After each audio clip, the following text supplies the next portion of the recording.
Good morning class 1। Today I am going to start your alphabetical order. Alphabetical order में आपको alphabetical order होता है क्या है, ए टू जेड जो सीरियल्स का जो मूवमेंट होता है that is known as alphabetical order, A to Z. इसमें कोई जो लेटर हैं वो आप आगे पीछे नहीं कर सकते हैं अकॉर्डिंग टू यू। इसमें जो है सीरियल वाइज जो लेटर जैसे लेटर लिखे जाते हैं, आपने स्मॉल फॉर्म और बिग फॉर्म मतलब कैपिटल लेटर्स के फॉर्म और स्मॉल फॉर्म्स को आपने लिखना सीखा है अपने LKG UKG में एंड इन नर्सरी ऑल्सो। तो आप इस चीज़ को जानते हैं कि ए टू जेड जो है वो अल्फ़ाबेटिकल ऑर्डर में चलता है, और इसी अल्फ़ाबेटिकल ऑर्डर को ही जब वो एक सीरियल वाइज चलता है तो हम अल्फ़ाबेटिकल ऑर्डर बोलते हैं इसको, ए टू जेड। और अब हम ये जो आपने यहाँ पे सामने पिक्चर देख रहे हैं, इस पिक्चर को हम कलर करेंगे। सबसे पहले आप इसमें जो लेटर्स दे रखे हैं इसको आप अल्फ़ाबेटिकल ऑर्डर के अकॉर्डिंग ज्वाइन कर लेंगे, ए के बाद B, और इस तरह से आप सीरियल Z तक ज्वाइन कर लेंगे। और उसके बाद आप इसको बहुत अच्छे से एक सुंदर इम्प्रेसिव कलर से इनको कलर करेंगे। इसके बाद आप आते हैं डिड यू नो पे। यहाँ पे आपको क्या करना है, हियर यू हैव टू, आपको एक पता होना चाहिए कि डिक्शनरी क्या होती है। डिक्शनरी एक systematically arranged alphabetical arranged pattern होता है ऑफ द मतलब वर्ड्स का। इसमें वर्ड्स जो होते हैं वो सिस्टमेटिकली अरेंज किए जाते हैं according to the alphabetical order में। तो अल्फ़ाबेटिकल ऑर्डर के हिसाब से यहाँ वर्ड्स लिखे जाते हैं। जैसे फॉर एग्जांपल आपने एंग्री वर्ड को आपको सर्च करना है, तो एंग्री में आपने सबसे पहले ए लिया, ए आप लेटर पे पहुँच गए।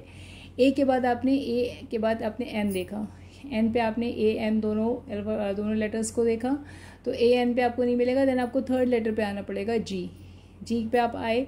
उसके बाद आपने उसको सर्च करा, देखा उसको, आगे आपने देखा ANG, देन आपको ANG पे आपने बाद का वाला, उसके बाद वाला अल्फ़ाबेट आता है, उसके बाद वाला लेटर आता है R पे जब आप खोलेंगे तो आपको एंग्री ANGR से आपको एंग्री वर्ड मिल जाता है। और इस तरह से आपके सारे वर्ड्स को भी आप फाइंड आउट कर लेते हैं।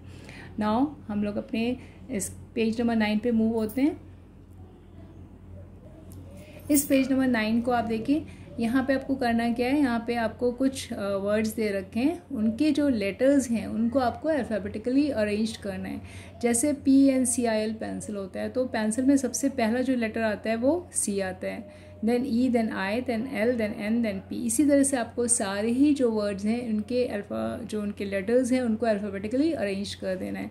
तो केज जैसे आपका यहाँ पे आपका सबसे पहला है A, then C, then E, then G। Then cat है तो आपका ACT आ जाएगा, लॉयन है तो ILNO आ जाएगा, बॉय है तो BOY आ जाएगा, पेन है तो INP आ जाएगा, देन बेबी है तो ABBY आ जाएगा, डॉग है तो DGO आ जाएगा, देन बॉक्स है तो BOX आ जाएगा, ट्री है तो ERT, देन कार है तो ACR आ जाएगा, बेड है तो BDE आ जाएगा,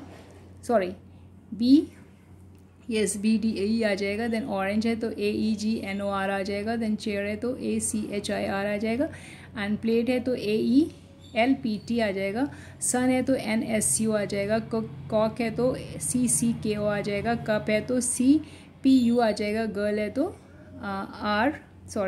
GILR आ जाएगा, रिंग है तो GINR आ जाएगा। इस तरह से आपका ये जो पेज नंबर 9 है यहाँ पे कंप्लीट होता है।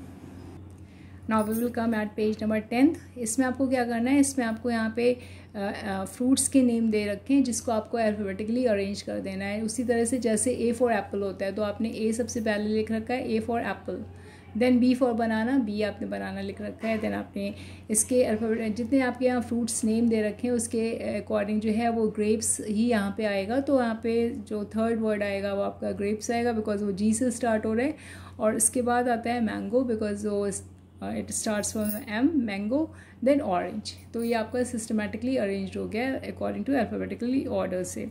अब यहाँ पे आपका इसी तरह से आपके फ्रूट्स नेम भी एनिमल्स नेम दे रखे हैं। जैसे फ्रूट्स नेम दे रखे थे तो यहाँ पे आपका बियर सबसे पहले आएगा, then giraffe, then monkey, then tiger and then zebra.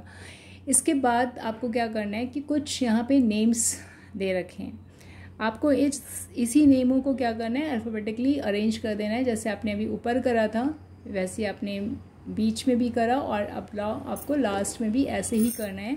जैसे आपने फर्स्ट ऑफ ऑल फ्रूट्स को अरेंज किया था according to alphabetical order, then आपने एनिमल्स को अरेंज किया था इन अल्फ़ाबेटिकली ऑर्डर, देन अब आप नेम्स को भी अरेंज करेंगे इन अल्फ़ाबेटिकल ऑर्डर। तो यहाँ पे सबसे पहला जो वर्ड है डेविड डॉली। अब हमने डेविड डॉली को 2 बार दोनों ही डी से स्टार्ट हो रहे हैं, तो हमने डेविड को पहले क्यों लिखा और डॉली को क्यों नहीं लिखा? तो डेविड को इसलिए लिखा बिकॉज डी के बाद का जो लेटर है वो ए है, और उसी में यहाँ पे हम पहले दोनों को डी देख लेंगे कि दोनों ही डी हैं। तो हम किसको लिखें पहले, ये हम कंफ्यूज होंगे कि किसको पहले लिखें। तो पहले आपको कंफ्यूज नहीं होना है, और यहाँ पे क्या करना है, आपको उसका सेकंड लेटर देख लेना है। डी के बाद एक में तो ए आ रहा है और दूसरे में डी के बाद ओ आ रहा है। तो ओ और ए में पहले कौन आता है, ए आता है, इसलिए हमने सबसे पहले डेविड को लिख दिया। और उसके बाद वाला जो वर्ड है वो डॉली ही लिखेंगे बिकॉज आपका जे से पहले तो डी आता है, इसलिए आपने डी डॉली लिख दिया। फिर जिम लिख दिया। जिम के बाद आपका किटी आ गया, किटी के बाद मोना एंड मॉन्टी आ गया। मोना एंड मॉन्टी में भी आप अब इस तरह से देखेंगे MON तो दोनों में ही कॉमन है। अब जो फोर्थ लेटर है वो क्या आप देखेंगे, एक में मोना MONA है, एक में MONT है। तो जो टी वाला जो आपका वर्ड है वो आपका बाद में आएगा, और मोना MONA वाला जो आपका वर्ड है वो पहले आएगा बिकॉज वहाँ पे फोर्थ जो लेटर है वो आपका ए है, उसमें फोर्थ लेटर जो आपका है वो टी है। तो इससे आपको मोना लिख देना है एंड देन मॉन्टी लिखना है। इसी तरह से आपका Simmi, then Tanu and then Tom. इसी तरह से आप देखेंगे जो तनु और टॉम में आप कंफ्यूज मत होइए, इसमें आप क्या करेंगे, टॉम को आपने देखा TANU है और टॉम में TOM है। तो जो सेकेंड लेटर ऑफ द जो आपका तनु है वो ए है, और जो second letter of the Tom है वो ओ है। तो इसलिए ए पहले आता है, इसलिए हमने तनु को पहले लिखा है एंड टॉम को बाद में लिखा है। इस तरह से वीना हो जाता है। तो यहाँ पे आपका जो David, Dolly, gym, kitty, Mona, Monty, Simi, Tanu and Tom, Veena, इस तरह से आप इसको अल्फ़ाबेटिकली नेम्स को अरेंज कर लेंगे। और यहाँ पे आपका ये जो चैप्टर 2 होता है ये फिनिश होता है, और इसकी एक्सरसाइज भी हमने प्रैक्टिस वर्क भी इसका दे रखा है जो कि आप लोग करेंगे। एंड उसकी प्रैक्टिस करने के बाद we will move to our next chapter, that is vowels and consonants. So till then class 1, goodbye.